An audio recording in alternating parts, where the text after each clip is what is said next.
याद है, इसमें सिवाय बिंदु के और कुछ नहीं रह जाएगा।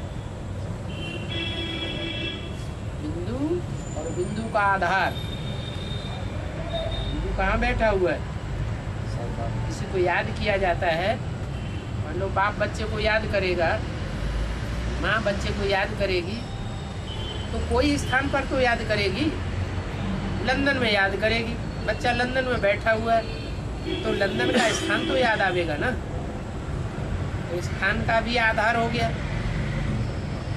दोनों चीजें हैं, आधार भी याद आना चाहिए, आधेय भी याद आना चाहिए। हमारी है ही प्रवृत्ति मार्ग की याद, सिर्फ आत्मा नहीं।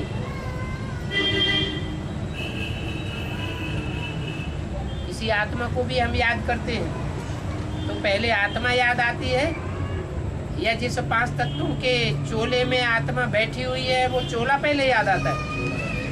पहले चोला याद आता है। भगवान के लिए भी ऐसे ही।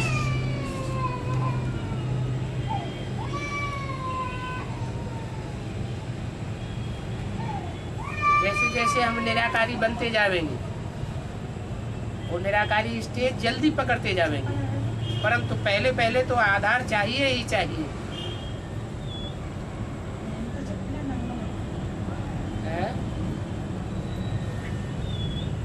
साकार छोला को तो जरूर याद करना पड़ता है योग शुरू करने के लिए।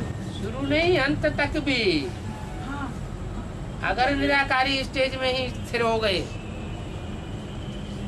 तो फिर विधर्मियों की गति हो जाएगी, प्रवृत्ति मार्ग की प्राप्ति नहीं हो पाएगी।